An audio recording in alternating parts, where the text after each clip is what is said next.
Destination Freedom.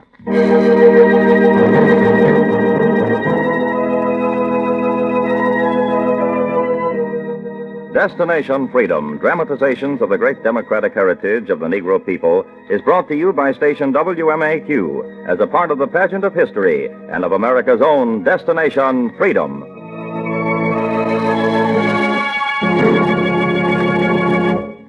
When the story of America's national sport is written, there has got to be in it one chapter from the fabulous career of the world champion Cleveland Indians pitching ace Satchel Paige. Today, Destination Freedom will play that chapter entitled The Ballad of Satchel Paige. Nobody knows when he first played on a baseball field.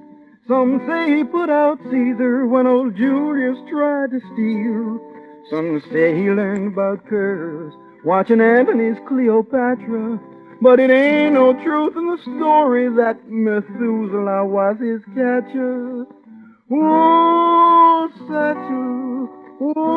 Satchel Paige, nobody dared to bother about his age, 'cause he was the best pitcher that the good Lord ever made. Case history of the legend starts this way. Mobile, a kid named Leroy Page roamed like a tumbleweed through the streets, pitched bricks at tin cans on back fences when he played hooky from Oakdale High back near the bay. Struck out scrawny kids in sandlot ball games, built a pitching arm and played against pro players who strayed down to the rough south side of town and sent them scurrying off with wild tales of a kid who had a baseball trained like a hawk.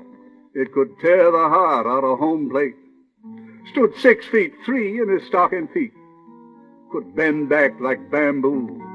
Could dust ash off a smoker cigar with a brick at 60 feet.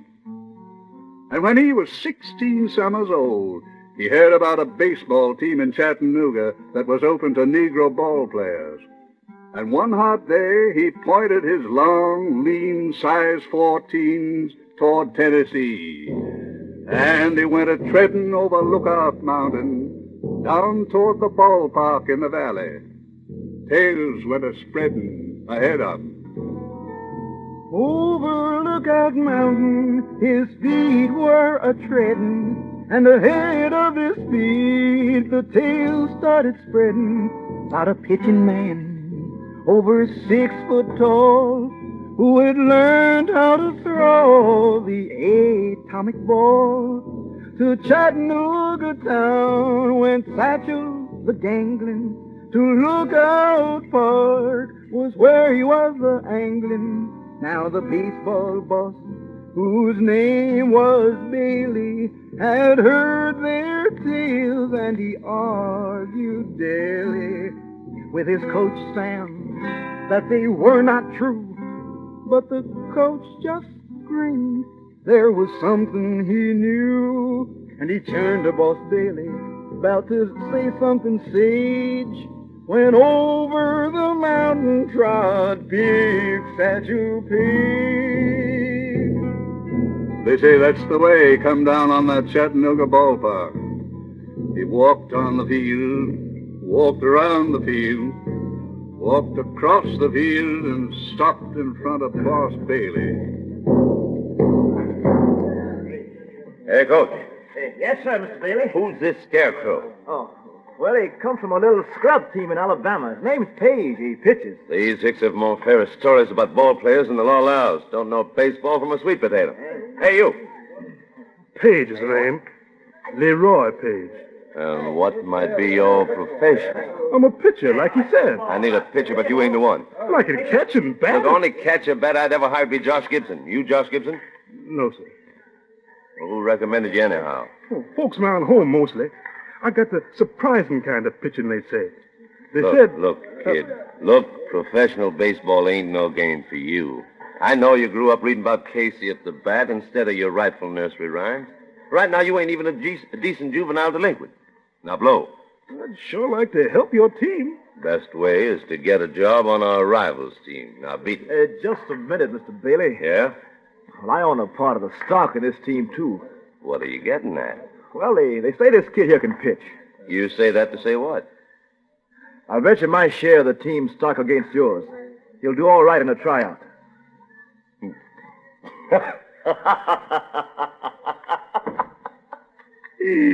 Oh, soft-hearted, soft-headed coach. If you take stock in tall tales, I shouldn't mind taking over your stock in the team. All right, Sage or Cage or whatever they call you. Grab a glove, go to the bullpen and warm up. Don't need no warming, mister. I stay hot. Oh, don't even know the physiology of the game. Well, see if you can find your way out on the mound. All right, sir. I'll do my best. Hey, Coach, tell all the players to knock off and stand around. I'm going to see that this hit gets his fill of baseball. Get me Hank. Sure, Chief. Hey, Hank. Hey, home run, Hank. The boss wants you. What's pitching, boss? That screwball on the mound there wants to give somebody batting practice. Oblige him, will you? I'll shoot line drives straight at his head, boss. No, you just play with him somewhat. Give the team a little relaxation. Sure, boss. I know just what he needs. Yeah, that hick needs a pitching good fit. Give it to him. Go give that hick a pitching good fit was that old boss man's cry. Knock that pitcher out of his box and I'll laugh until I die. The coach went down in the dugout and he dug up the team's best catchers. Then just for safety's first, he measured Satch and got a stretcher. But not young Satch, no, he stood out on the mound with one arm on his hip and the other dangling down near the ground. And the ball players laughed like they had themselves a fit while the catcher put on his guard and grabbed his catcher's mitt. Hey, come on, pitch up quick, Saul. Come on, pitch up. I'll show you why they call me Home Run Hank. Then Satch bent way back, just like a stick of bamboo. Why, he looked like a hairpin or a standing horseshoe. One long foot kicked a hole in the sky, the other held the ground. Then he must have pitched that blazing ball, 'cause there was a whistling sound. Hey, what happened? I didn't see that before. The bamboo stick had straightened up, and it stood still and surveyed the damage.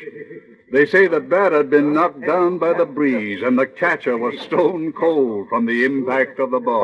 All right. Stop standing around with your jibs loose. One of these here sudden Tennessee cyclones just passed us all. Now, have that catcher up on his feet there. Hey, now, kid, pitch. And don't wait for freak wind blast to help you. They helped the stricken batter and give him a gentle shove. Got another catcher, put a pillow in his glove. Then young Satch went right back to the mound. He bent way, way back and brought the ball up from the ground. Hey, it happened again. The catcher knocked out cold again. Better knocked out by the breeze. There's a cyclone around here. The weatherman should have warned us. It wasn't no wind, Mr. Bailey. Well, then he's got a cannon in his He pocket. ain't even got a slingshot. This kid, they say, ain't human. Every human's human. Yeah, but we Set up another batter and catcher. We'll try one more time. They set up the batters like 10 pins in a bowling alley, and he struck 'em down till the sun went down over Lookout Mountain. And the coach knew he'd won a team and had a player with the power of 22 men who could pitch like he wasn't quite exactly human.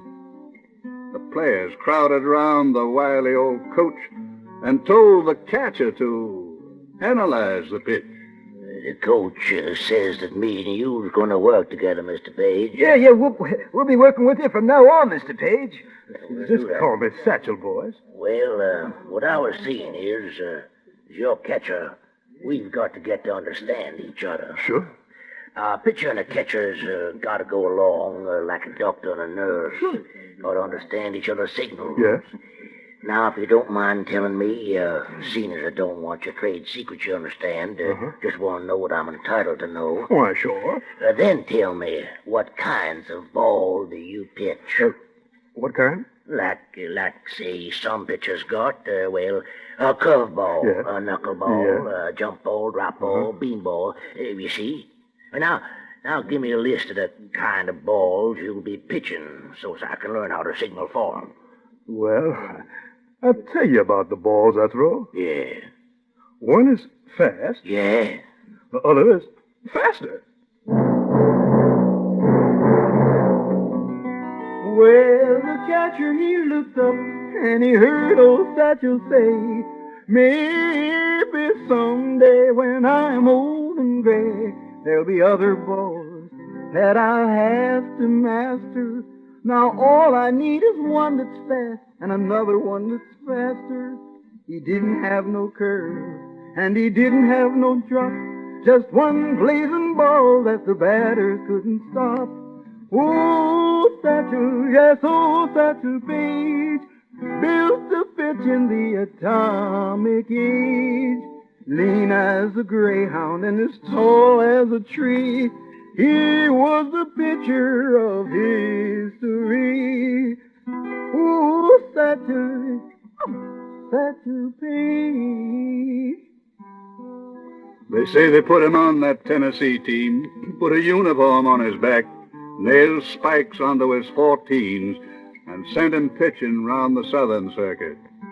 Umpires in New Orleans, Memphis, Houston, Birmingham, Atlanta, Jackson, Tallahassee, Macon watched his blazing pitches and put out their reports.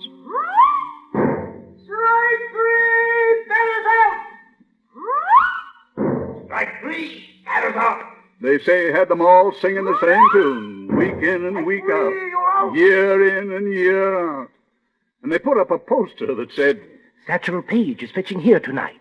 Batters beware, hitters hide. Batters beware, hitters hide. Batters beware. and people would come from miles around just to see him pitch. And he moved from team to team till he hit the town of Pittsburgh, and a guy named Gus Greenlee saw the gold dust dripping off his long, willowy right arm and called him in and asked him to sign a mighty odd contract. You pitch your arm off in that Southern Circuit, never get nowhere. I got a proposition. Yeah, what's your pitch? On my team, the Pittsburgh Crawfords, lost the best batter in the country, Josh Gibson. Josh Gibson? Yeah, gone with the Homestead Grays. I need you 'cause you pitch like he bats. Now, nobody ever seen you banged out of the box. With the kind of rep you're building up, you'll draw $100,000 a year. Kind of like to meet this guy, Gibson. Yeah, my advice. When you see him at bat, let some other sucker pitch. Now, you've been winning 49 out of 50 games. That proves you ain't human. Once you meet Josh... I've never met a batter who couldn't strike out. Sooner or later. If I have anything to say about it, you'll never meet this one. Play it safe. Let's barnstorm right. He barnstormed all around the country with Josh Gibson on his mind. He went a mowing down batters like on an assembly line. He frisked the lineups of 40 teams in 40 days, pitched shutouts, and in one game struck out 23 men, wept because the other 4 fouled out. Then they say young Satch went into Chicago to play a hot series game, and his manager stopped him in the dugout. Satch. Yeah? The team we're playing's imported a special batter. Yeah.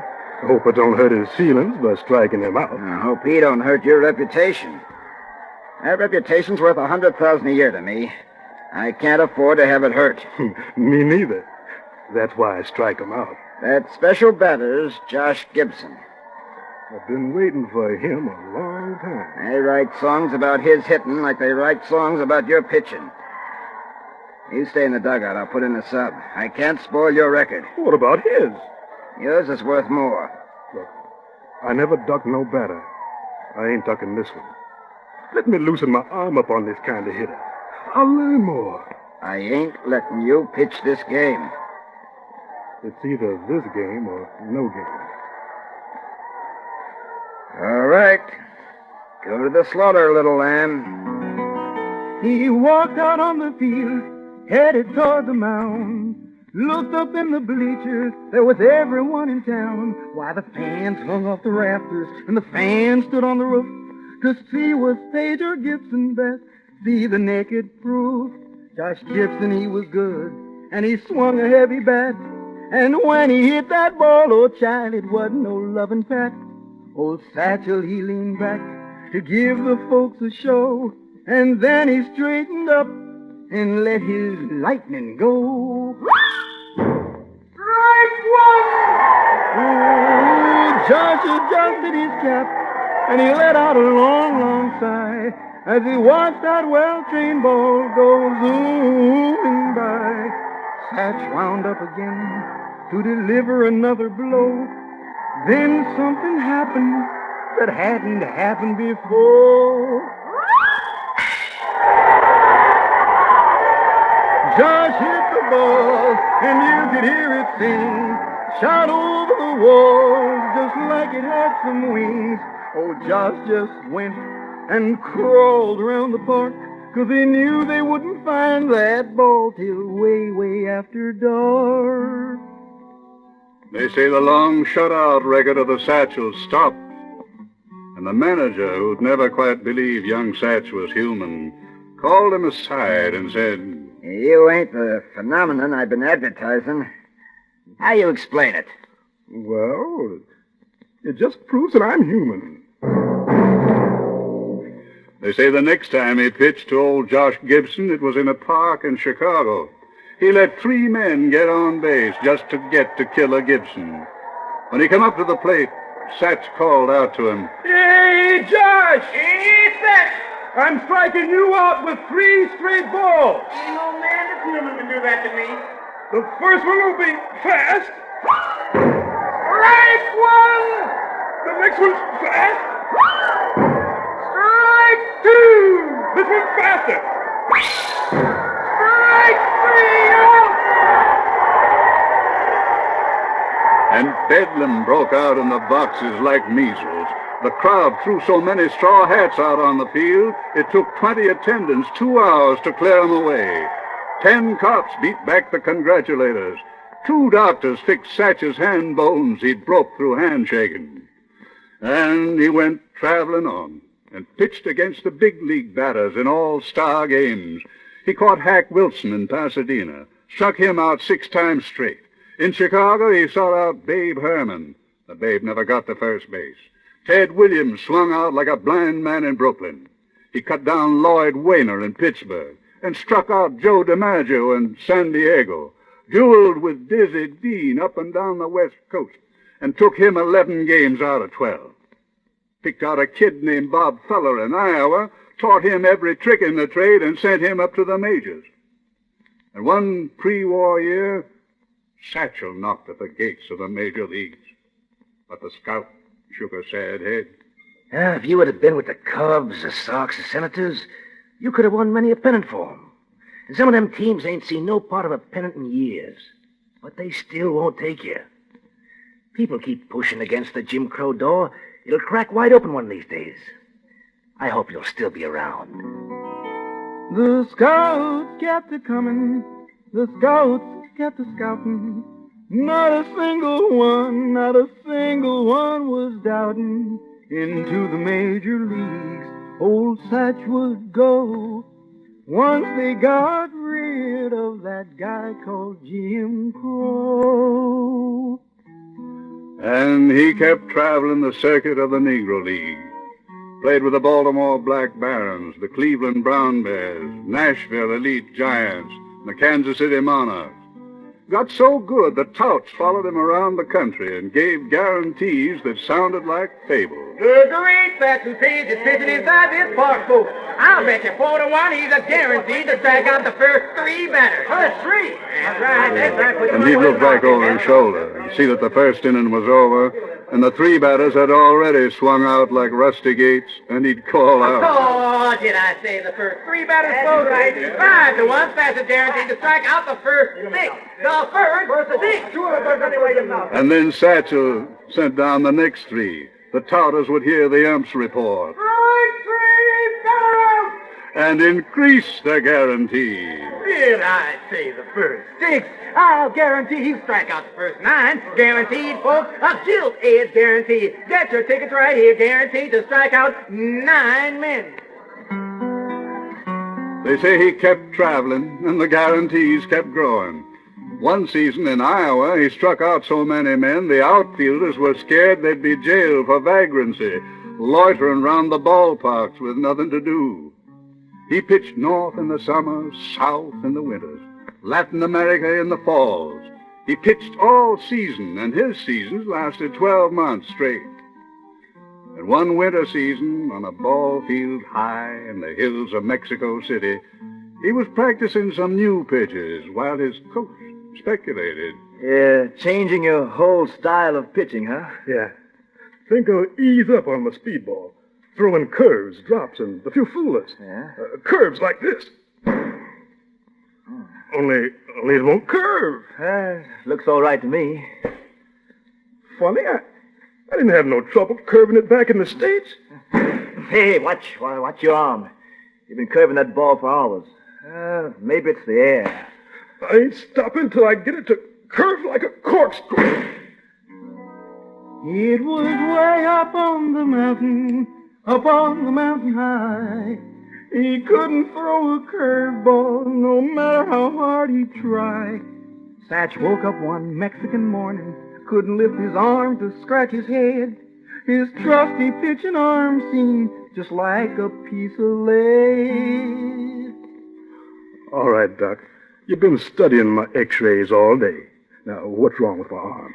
It is hard to explain. Can I pitch again? Never. Here's what has happened. Many American ball players make the same mistake. I'm no baseball expert, but, well... It's all right, Doc. Pitch it. Well, apparently, it takes a certain density of air to make a curveball curve. That is, the spin on the curveball sets up a counter-reaction in the air, which sometimes causes it to waver somewhat. You said it. Keep on. Well, then, naturally, when the air is thin, as up in the Mexican mountains, a pitcher can throw his arm off trying to set up air reaction. Nothing will happen except it can ruin, dislocate the important parts of the body. In yours, an infection has set in. I advise Senor Paige, rest. Plenty of rest. I can't get up on that mound again? If you do not want them to bury you under it, stay off it. Oh, hang up your glove. Forget the itch to pitch. If you don't want to be buried deep in a grave digger's ditch. Oh, Satchel listened, and he sat stone still. But he made up his mind to do the doctor's will. I'll go join the Monarchs down in Kansas City. I'll just be a coach, you know, and boys, that's a pity. For that'll be the end of me. Yes, that'll be the end of me. Of old Satchel Paige.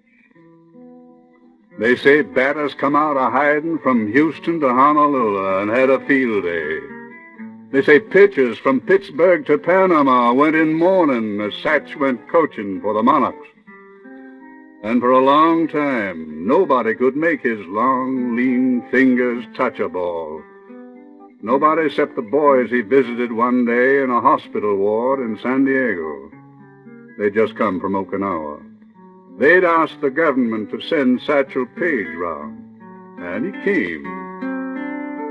They sent him to the soldiers to bring them good cheer.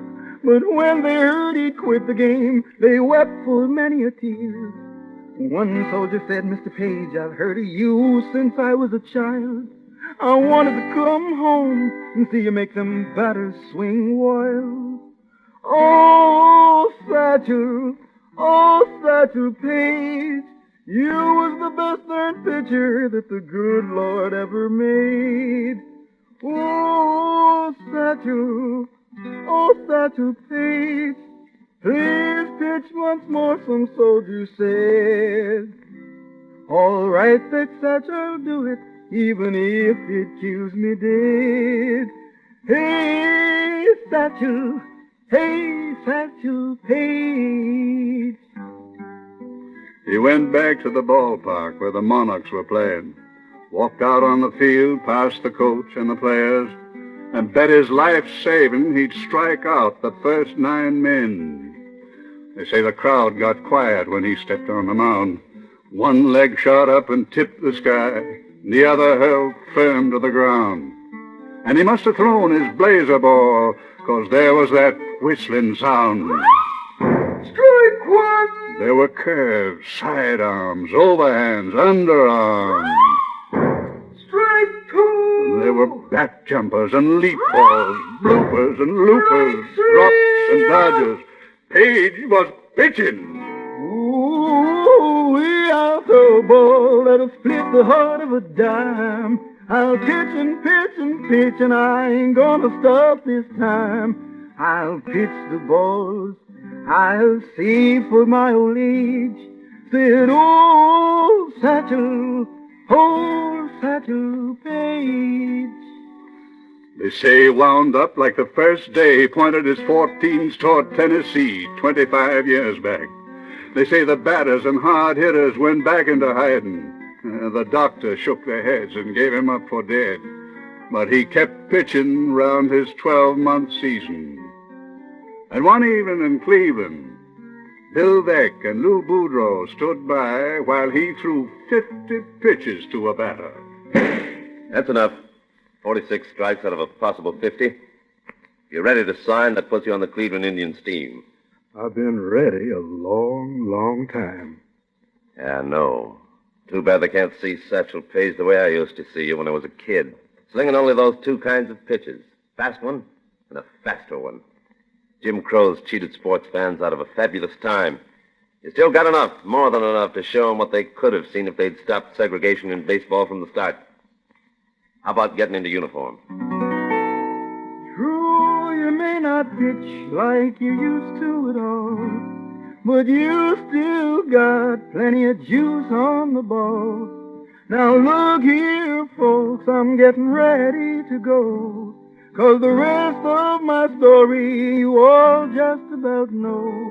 How with Dobie, Gordon, Keltner, and that hustling Lou Boudreau, the Indians won the pennant, and old Satchel steal the show.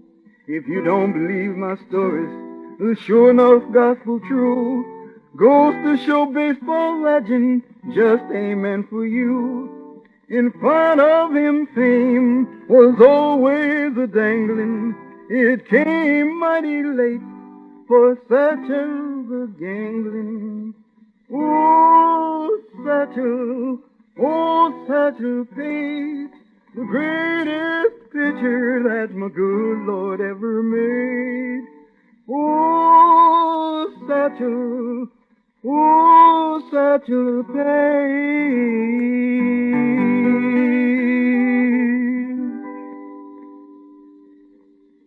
You have just heard Destination Freedom's dramatization of the story of the Cleveland Indians pitcher Satchel Paige. Destination Freedom is written by Richard Durham and produced under the direction of Homer Heck.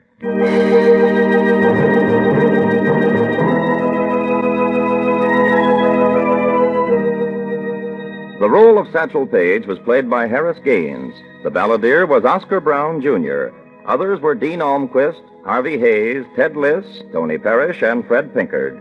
The special music was composed by Emil Soderstrom and played by Elwin Owen, Jose Bethencourt, and Lou Kessler. This is Charles Chan inviting you to be with us again next week when Destination Freedom will tell the story of Benjamin Banneker, Negro inventor and surveyor.